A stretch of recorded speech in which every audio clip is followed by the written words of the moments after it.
spectacular, isn't it?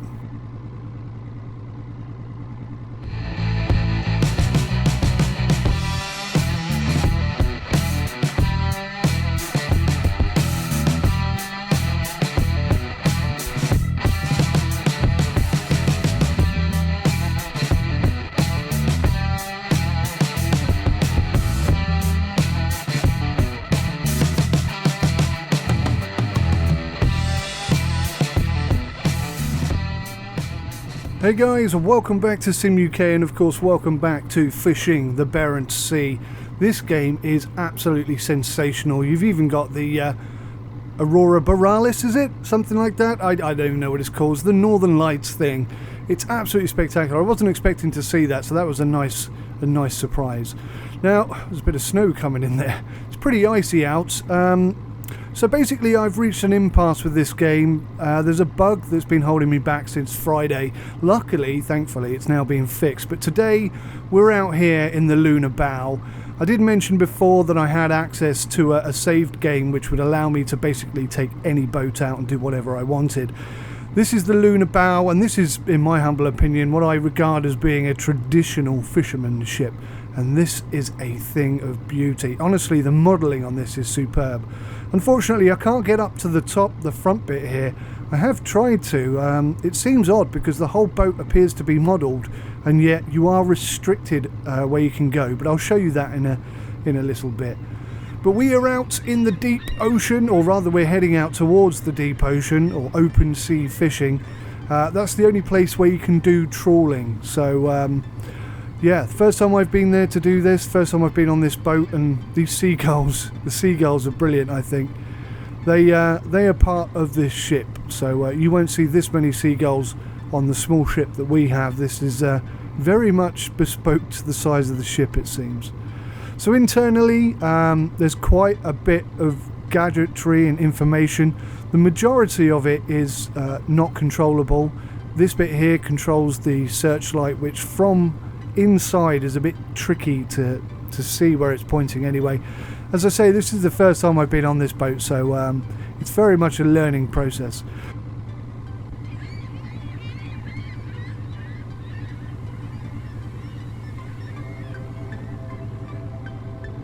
You have 3 screens in front of you, and these can be set to one of 4 options: navigation, depth, temperature, and yeah, I mean, it's good. I think a little bit more could be done in this area, but they're all interchangeable. You can have them set what you want. You've got the sonar permanently stuck on this one, and obviously there's a blank one next to it there. But this just looks superb. Up here at the top, these are the controls for the lights. You've got a telephone here which allows you to talk to the staff. I'll discuss that in a bit. There's quite a bit of gadgetry and information up here, some sort of weather system information and so on and so forth. But like I say, most of it isn't really controllable at the moment. I'm hoping in the future they will indeed add some functionality to these and expand upon it.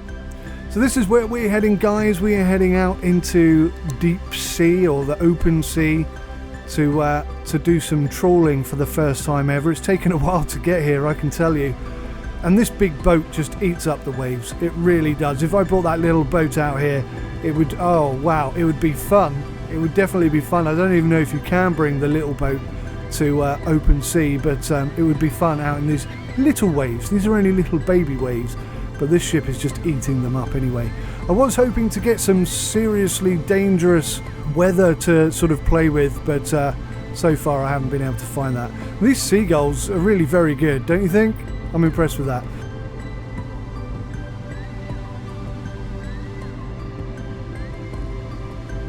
Let's take a little tour. So if we jump out the main seat, you can see we've got like an officer's office, if you will.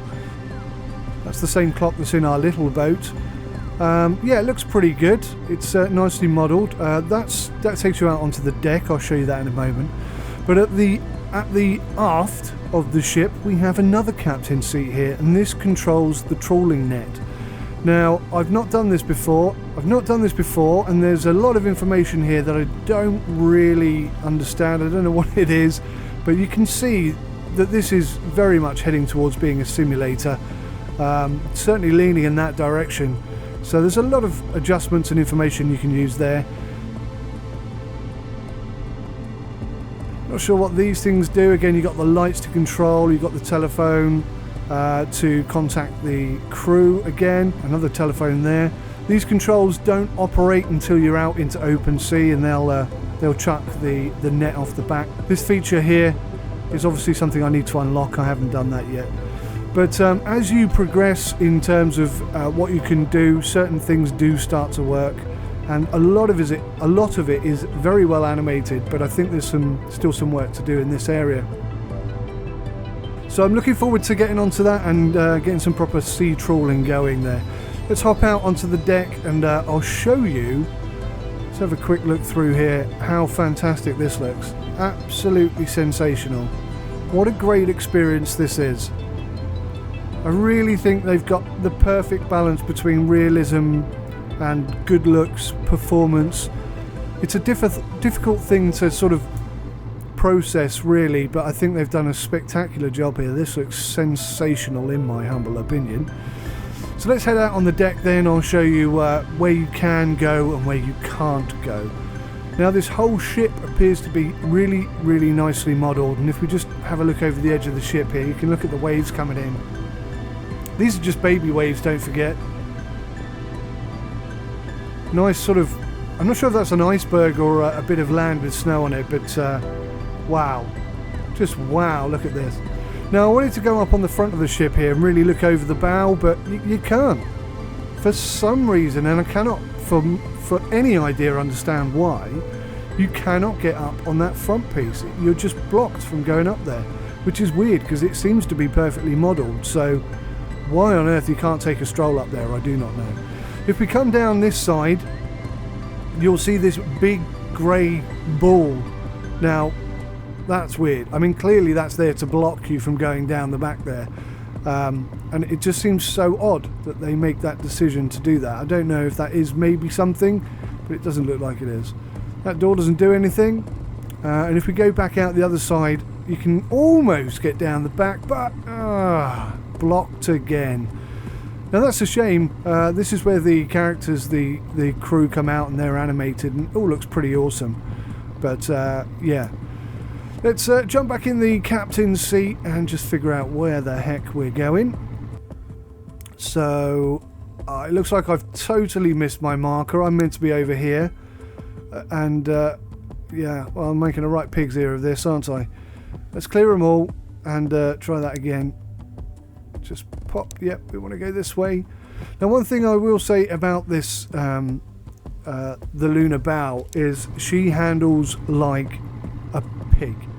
Really, really badly. It took me, I think, to get out of the port, which is the same port that I get out with our small boat from Grandad. It must have taken me like a 20-point turn, and I still hit. If you look at the condition of the hull there, you can see it's half damaged. I hit the jetty on the way out about 50 times. This thing handles very, very badly. Now I don't know if that's accurate. It feels heavy. It feels heavy and it feels cumbersome, and I don't know if that is realistic or not, but certainly handling in this, I mean, if you look at the wake behind us there, you can see the turning circle is not spectacular, is it? I mean, out here in open sea it probably doesn't look too bad, but if you translate that turning circle into a port, you can see where the problems come from. Where the heck am I going? Am I going the right way? Where's my marker? Let me just... Where the hell's my marker gone? My marker's over there. That's odd. Oh, so I've turned too far. I've turned back the other way. Now one thing I've found, and I haven't scientifically proved this, it's just a belief system at the moment, is that... let's just drag this down, or else I'm going to get totally lost, aren't I? The ship doesn't seem to turn as well in third-person mode as it does in first-person mode. Now that might just be because when you're in first-person mode, the whole horizon of the ship and everything twists and leans over and it feels like it's turning tighter. But I genuinely think there's a possibility that it does turn tighter when you're in first-person mode. And also, I have a sneaky suspicion, although I haven't, again, scientifically proved it, a bit more snow coming in, I haven't scientifically proved it, that when you go to the map like this and go back to the ship, Jesus, look at the turning circle I'm having here. This is, how am I going to get to that boat? Because in reality, that's quite a small target to hit, isn't it? So when I come out of the map and I go back to the ship, you can see it's kind of going straight and not turning anymore, even though I'm still turning. So you kind of have to let go of the key and rebind the key or repress the key in order to get it to actually bank over like that again and head in the direction you want. I'm really quite concerned that I'm not going to get... Yeah, I mean, look at my turning circle. It's so big. I'm just going to go round this thing forever. How am I going to get this thing to turn tight enough to get to that ship? Oh. Hang on a minute. Hang on. What's this? Okay, so like the port then, I didn't see that before. You can just click on that button and we are now technically in open sea, which is pretty awesome. It looks identical, but I guess it just unlocks. You can see that the sonar has basically got no depth limit now. It's just endless ocean. And another great game, by the way. If you've never played Endless Ocean on the Wii, I suggest you go and get that. Endless Ocean 2 is a bit better, but anyway. Let's have a look at the weather here. You can see the weather's only 9 degrees, but if you click on it, you can really bolster that up. That should, theoretically, I guess, boost the waves and make the weather a bit worse. If I keep clicking on it, it does change a bit, but 27's seems to be the highest it can be. I've seen it go up to like 35, and hopefully that'll give us some slightly more aggressive weather, but I don't know if that's going to be the case. You can't seem to click on anything else. So that's Tuesday. Yeah, not really sure what the weather thing is doing. Anyway, that's not the whole point of being out here. We're more about looking at the boat here. You can see the searchlight there blinding you. And the searchlight does work if you look outside, but from inside it's a bit tricky to see. You can see the waves are picking up a little bit there. We're getting a little bit of rock and roll. Yeah, this is starting to look more fun, like you would like the kind of the thing you would see on those reality shows with the fishermen in the North Sea and what have you. Not far from Alaska, the old Barents Sea. In fact, I think they're connected. So a very dangerous stretch of water, it really is. What's this over here? We've got some killer whales come and join us. That is so cool. That is something, I mean, it's like a fringe benefit, isn't it, seeing something like that? But my word, it really does add to the atmosphere. The ambience and the immersion in the game. That's the kind of thing you want to see. It gives you something to talk about, you know? So back inside, I guess we need to just look at that. We need to sort of head down the back here. Let's go and have a quick look first. Let's go and have a quick look at these waves if we can. Now, I'd love to get up on the bow and look at this, but my God, look at that. The rolling waves, I mean, that's really nicely done. It's not perhaps the most authentic ocean wave element I've ever seen, but they've gone for a slightly more aesthetically pleasing look, and oh my God, that looks good. That is aesthetically pleasing to me. I think that looks sensational. Really impressed. I just wish I could get closer to it and walk around the entirety of the ship. Wow, absolutely sensational. Right, okay, what do we need to do here? Shall I call the crew from here? No, actually. What can you do? Interesting. So it seems like they're... actually, I'll do this from... the back so that you can see the animation as they come out. I'll try and get the camera positioned here so that you can see that the crew are animated, and it's quite impressive. Not finished, but impressive. So yeah, it looks like their top skill, or the first skill you read, is their best skill. Like this guy is not going to be the cook, and I think this is the cook here. People have asked me what's the benefit of cook cooking food and so on and so forth. And it is as suspected. You can see the guy popping out there. As suspected, it reboosts energy and gives you, you know, the strength and energy to get on with the jobs that you've got to do. See how nicely animated all of that is. I can't get in that close, unfortunately, but you can see that that's pretty well done. And when you sit up here in the captain's chair looking down on these guys, I think that's going to look pretty awesome. So yeah, basically food gives energy and allows your crew to have the energy to do the jobs they need to do. You don't really get tired or anything.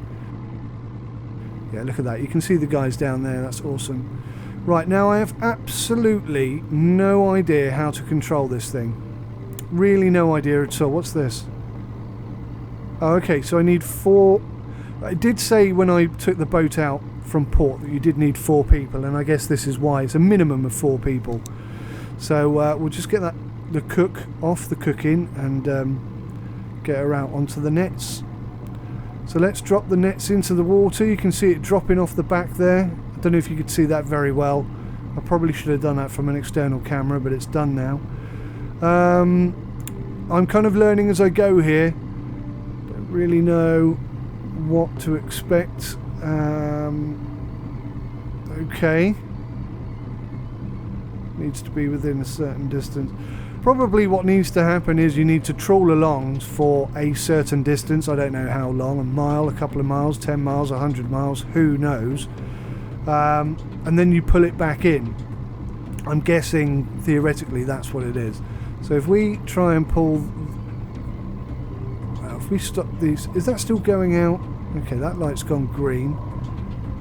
Learning as I go here, guys. So if I pull it back in, let's try that. Now I don't know if there will be fish having dropped it for such a short amount of time. There's some sort of heat map thing here. I've no idea what that relates to. Progressing slowly. So that's pulling in the left hand side and that's pulling in the right hand side. I don't know what that thing does. Nothing else seems to do anything, and that's just flicked back to straight. So I assume that one's going to do it in a moment as well. Yep, there we go. So okay, so I need to get onto the staff and put them onto the, swap their roles effectively so that they can now pull the net in. That kind of makes sense. So far you can see the animations going on there. Oh, we've got this like 1, 2, 3, 4 thing going on, and that crane is just extended out on the left there. I'm not sure where the guys are going. Maybe they're controlling that crane. Okay, so that's underway. That's good. Now I'm not sure if I need to do something for each of these stages or not. That seems to be pulling in. I wish I knew what that did.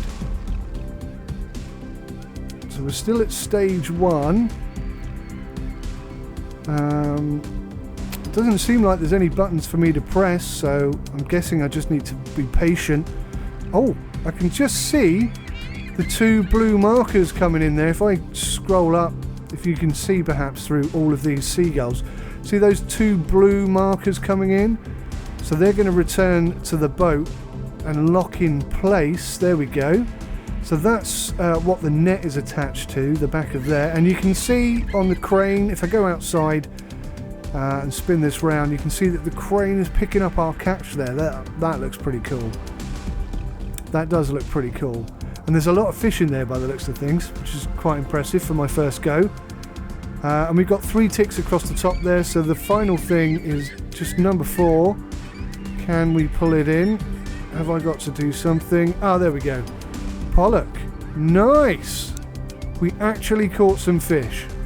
Well, that's spectacular. I didn't think that was going to work quite that well. Now, there's probably a technique to this and an appropriate way of doing things that I have absolutely no idea about. There's quite a bit of information here, quotas. I'm not sure if this is working or not. There's a lot of development still to go on this game, I think. I wouldn't call it early access, far from early access, but definitely there's some bits that need finishing off. But yeah, there's quite a lot of information here, and probably when they get the tutorial out, look at those waves rolling down our boat there, that's so cool. When they finally get things rolled out, like you know, having more crew members and stuff. There's a few changes going to happen to that, but my goodness me, how spectacular is this? This is the Lunar bow, and I think it looks sensational. I think this game is sensational, and I'm really excited to hear what you guys think. If you want to see some of the other ships that are available, if you want to see me sort of take them out and give them a trial run, then please let me know in the comment section. I only threw this one together because I couldn't play for a couple of days, and I really needed to my fix of fishing the Barents Sea. And I think on the 7th of February, when this game comes for release, you guys should just jump on it. It's spectacular. Let me know in the comments what you think. Let me know in the comment section what you want to see. Don't forget to hit that like button and subscribe if you'd like to see more. Thanks for watching. Take care of yourselves. Until next time, goodbye for now.